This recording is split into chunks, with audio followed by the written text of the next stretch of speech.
She was a queen, a prisoner for nearly 20 years. When she finally faced execution, her last act shocked everyone.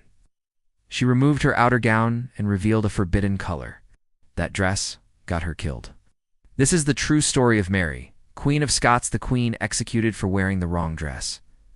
So, who was this remarkable woman? Mary Stuart was born in 1542 and in a twist of fate. She inherited the throne of Scotland when she was just 6 days old, but her royal bloodline held another, far more dangerous claim. As the granddaughter of England's Henry VII, she had a legitimate shot at the English throne, a claim that would shadow her entire life and ultimately lead to her death. Raised in the lavish French court, Mary was betrothed to the heir, Francis. By 16, she was the queen consort of France. It seemed like a fairy tale, but her happiness was tragically short-lived. Just 2 years into their marriage, Francis died, leaving Mary a widow at the tender age of 18. A young queen, without a king, she made the fateful decision to return to her homeland, Scotland. But the Scotland she returned to was not the one she had left. The country was in the grip of the Protestant Reformation, and Mary, a devout Catholic, was immediately viewed with suspicion. Her reign was a constant struggle for power. The powerful Scottish nobles distrusted her French upbringing and her Catholic faith. It was a political minefield, and every step she took was scrutinized. Her personal life only added fuel to the fire. Her second marriage, to her cousin Henry Stuart, Lord Darnley, was a disaster. It was a union born of ambition, not love, and it quickly soured. The relationship became so toxic that it ended in a shocking scandal. In 1567, Darnley was found murdered, and whispers immediately pointed to the Queen. What happened next sealed her downfall. Just a few months after her husband's murder, Mary married James Hepburn, Earl of Bothwell, the man widely accused of orchestrating Darnley's death. Whether she was a willing participant or a victim of circumstance, the marriage was a political catastrophe. To the Scottish lords, this was the final straw. It looked like an admission of guilt. A queen marrying her husband's killer. The rebellion was swift. The Scottish nobles rose up against her, forcing her to abdicate her throne in favor of her infant son James. Fearing for her life, Mary made a desperate gamble. She fled south, across the border into England, seeking refuge and protection from her cousin. The powerful Queen Elizabeth I, she hoped for sanctuary, for sisterly support from another queen. She found a prison instead. Elizabeth didn't see a cousin in distress. She saw a rival. Mary's claim to the English throne had always been a thorn in Elizabeth's side. Too many English Catholics who didn't recognize Elizabeth's legitimacy. Mary was the rightful Queen of England. She was too dangerous to be free. And so began nearly 19 years of imprisonment. Mary was moved from castle to castle, a royal prisoner under constant guard. But even behind stone walls, she remained a potent symbol. For almost 2 decades, she was the focal point of numerous Catholic plots to overthrow Elizabeth and restore Catholicism to England. She became the unwilling figurehead of a rebellion that was constantly simmering just beneath the surface. Then, in 1586, the final act began.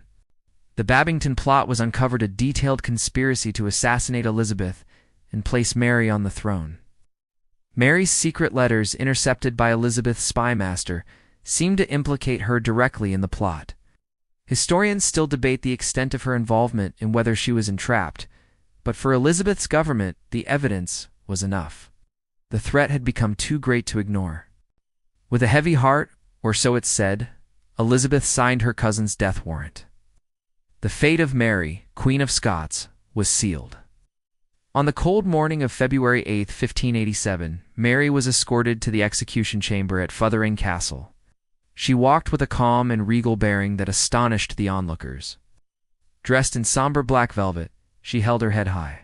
She prayed quietly, and in a final act of grace, she publicly forgave her executioners.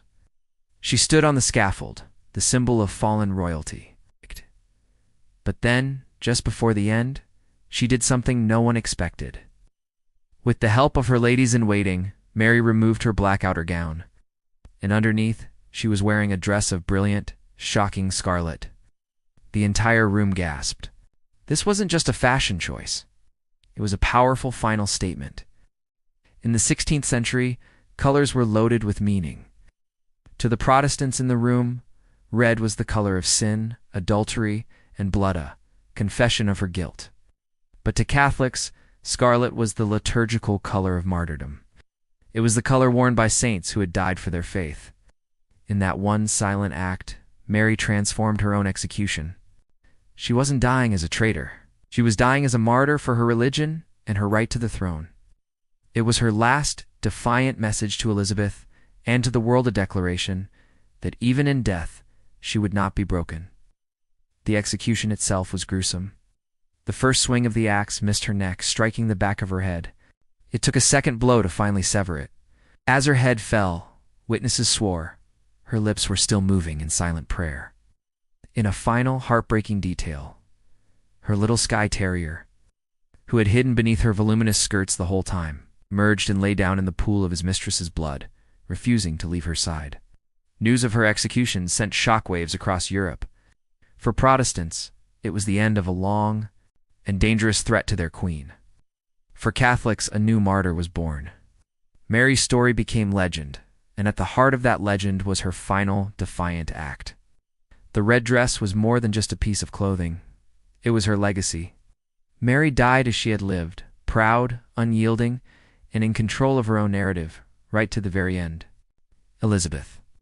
I may have won the war for the throne, but history remembers Mary not for her imprisonment or her fall, but for the astonishing courage she showed. In her final moments, the queen who was executed for wearing the wrong dress, and in doing so became immortal. Thanks so much for watching. If you found this story as fascinating as I did, please hit that like button and subscribe for more tales from history. See you next time.